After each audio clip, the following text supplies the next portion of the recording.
big and got nobody. No ass ain't never nobody. Think T to the G, man. Who you think he gon' be? And I'm back with the best true hop channel on YouTube that wouldn't be possible without you two. And this one right here, we're talking about Bloodhound Q50, a dude who built his name off chaos and controversy, where every move he made either had the streets locked in or had them shaking their heads. From beefing over $10 worth of lean to mocking bodies on Instagram, Q50 lived in a world where every post, every move, every track added fuel to the fire. But where does that fire lead? And does it ever stop burning? Now, before we get in this video, if you're new to the channel, make sure you hit that subscribe button. But if you're one of my day ones, go ahead and drop a like and leave a comment like you always do. Now, without wasting any time, let's get into it. Bloodhound Q50 made a name for himself with some of the most intense moments. Let's dive into a few that left his audience both shocked and disturbed. We start with particularly grim Instagram live session after the tragic loss of his cousin Lil Jeff. Q50 took to social media. It started with a viewer leaving a supportive comment, expressing hope that Jeff and his close friend Z Money had found peace in heaven. But Q50's response was far from comforting. He declared neither of them had gone to heaven, and he wouldn't be going either. Hey, look, Jeff and Z Money ain't go to heaven on my dead grandma. They went somewhere. Ooh, hey, I don't even want to tell you where they went. I ain't gonna lie. My homies can't go to heaven on my dead grandma. We did too much to go to heaven. I know where my brother went. I know where my brother at. My brother, he 50 miles away. He 50 miles, he 50,000 miles away from heaven. On my dead grandma. We don't go to heaven. I still love God, but we don't go to heaven, folks. I know where I'm going. The reactions were mixed, with some urging him to change his ways, while others simply praised his honesty. Next up is the beef with TMC Slide, a situation that spiraled into tragedy. Slide, a friend of bro, allegedly got robbed by Q50 and Lil Jeff over a deal that involved just $10 worth of lean. Oh yeah, who just got his ass fucked? That nigga was mad. It wasn't him, but it was. Hey, yo, bro. Look, first he had on. it's him right here. Ooh, Now I 1500 he ain't had none of this. What a burst of that? Man, we Rolling. exposing this. His ass was Show fucked. that dick. We got an AP already, Skull. I'm having my way in Chicago, Illinois. Now we This shit got another rose. Hey man, get them people they back. Yeah, Psych. fuck them niggas. They should never been trying to kick it down the line of green. Damn. That's it. $10. The cost them is petty exchange that would ultimately change lives. Following the incident, Brado and Slide went live on Instagram. Brado was furious, calling Q50 broke, while Slide flashed wads of cash to drive home their point. Blues, what the oh, take grade, what the tell him count that up. Screenshot that. Tell him straight. Hey, blood, y'all getting up $1. Screenshot that. Hey, don't forget this casket though, hold on.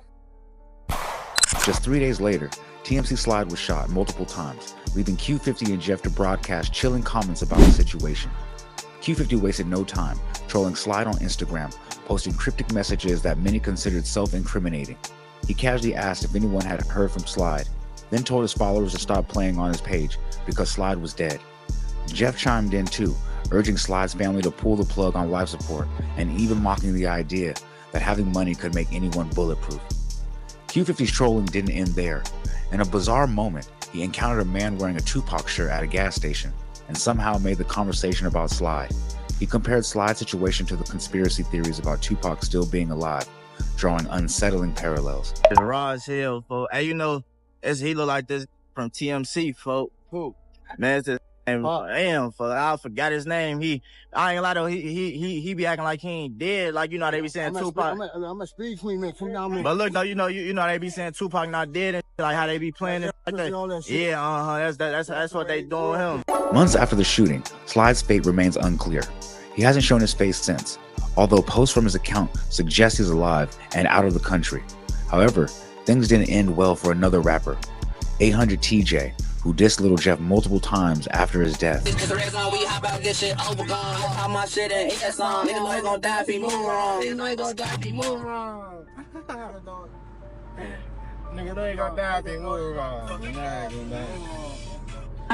Rello ain't shot it, who shot it?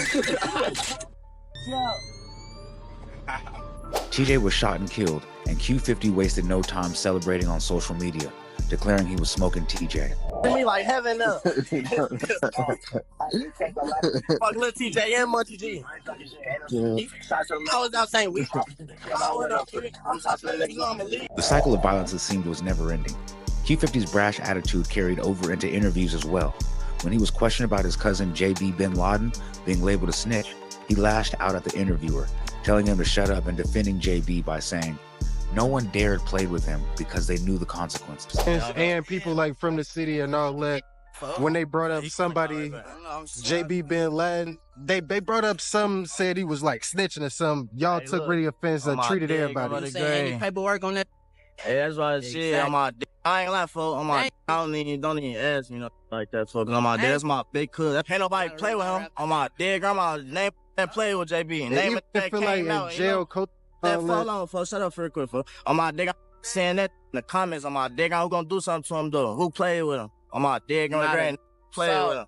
And he out here rapping around the town, spinning block and still clapping down. On my dick, he acting. Attention didn't stop there.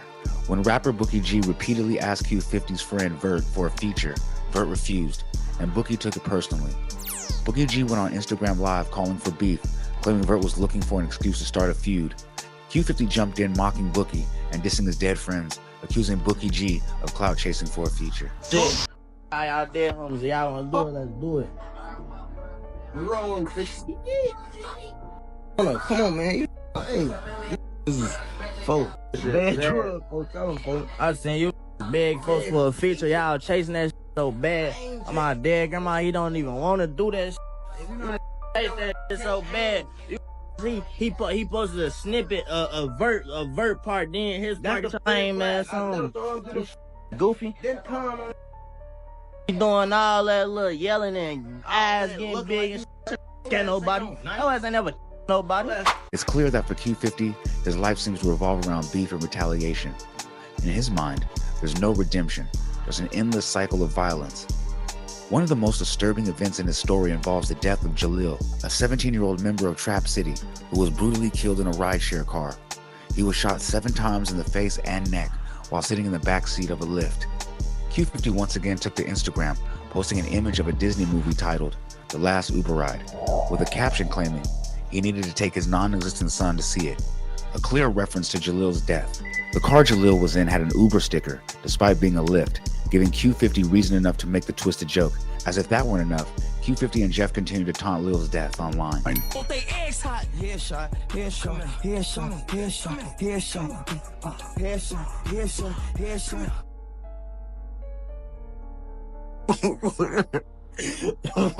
say, heard this shit. He said, oh, that hurt my shit. In one of Q50's songs, he brags about surviving a shooting and later retaliating by killing someone involved. In another Splash Brothers, he made a veiled reference to Jalil's death, and in Make It Far, he mocks the person who sent Jalil the fatal ride, sarcastically asking if they had checked whether Jalil made it back alive.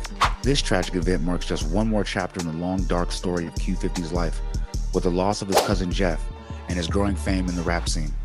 His audience is learning more about his personal life. While we've seen this kind of story play out before, one can only hope that Q50 will take a different path, realizing the opportunities ahead of him before it's too late. All right, now listen, man. I barely made it out the streets myself. So when I see stories like this, I already know how it's going to end. It's a cycle they're stuck in. And the crazy part, half these dudes don't even realize they're playing a game they're not going to win. They brag about bodies, sliding, and getting get back. But when you're 6 feet deep or locked behind a wall, there is no do-overs. Lil Bro got caught in something that he thought was power, but in reality, it's just a one-way ticket for a shorter lifespan and a longer list of dead homies. But what do you guys think? Is Q50 just a product of his environment, or is he feeding into the same machine that's taking all our people? But hey, if you made it this far, that means you put some paint where it ain't. And for that, you need to be thanked. So don't forget to leave a like, comment, subscribe, share to be aware, put me in that algorithm because I need to be there, man. Because I know there's 10 other streamers out there doing it like me, but Fuck that little 10. I'm maxed out.